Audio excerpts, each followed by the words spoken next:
it's ironic how efficient this pandemic has been in eliminating folks' access to the sacraments at a time when they need those graces, and how it's allowed the government to test how much they could infringe not only on our freedom of religion, but our freedom to worship too. Well, we talked a little bit about that earlier, about the need for community. And our community has been scattered because of the pandemic. We have, churches half full, if that. Mm-hmm. And we don't know if people are going to come back. That's one of my biggest worries, and I talked to my priests about it, and we've been sort of, if it's the perfect storm, it's sort of shattered us, and we are now vulnerable because we're not able to put up a united front, because we're all kind of hunkered down in our homes and not out in front, not out in the streets, not out, at least right now. So this brings up the question of religious freedom, because we know that we have been forced through the government to, and we can argue the pluses and minuses of it, but like for instance last spring when we had the lockdown, we'll never hopefully have to do that again. We won't do that again. I don't think we'll ever. We didn't know what we were facing at that time. But the fact is that we have been affected, and as a church. So with the new regime coming in,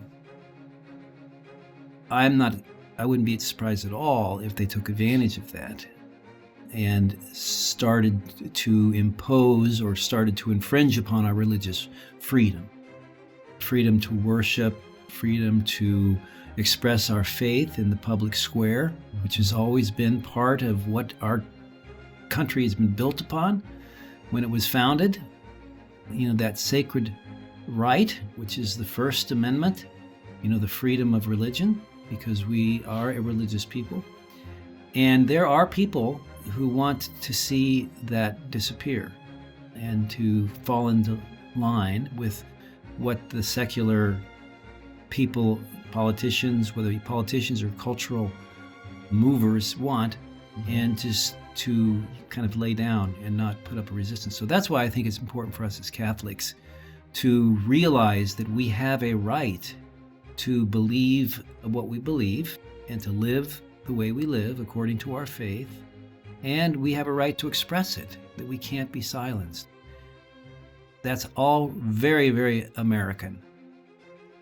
I'm reminded of what has happened in Canada, where priests or even Protestant ministers have been called out for preaching on certain subjects, whether it be, from the Bible, say teaching on homosexuality or other issues, and that's been labeled as hate speech. Mm-hmm. So that now they're going inside the church and putting pressure on the preacher, whether it be a priest or a minister, and they've been called out on that, and even I don't know if they've been arrested, but they have been civilly fined. Civilly fined for that. So all of that is pointing towards the reality, the eventual reality of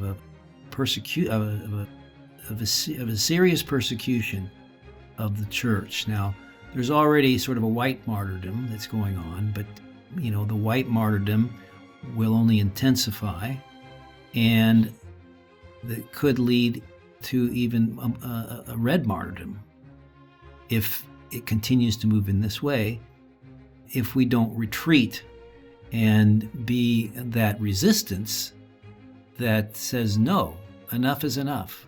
We won't submit to this. We can't submit to this, and do what you want with us. But we're not moving.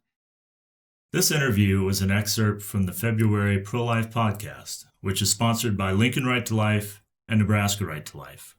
We ask that you subscribe to our YouTube channel, where the entire interview with Bishop Conley will be published in mid-February. And we also ask that you continue to pray for our pro-life leaders. They help to guide us in protecting life from conception to natural death.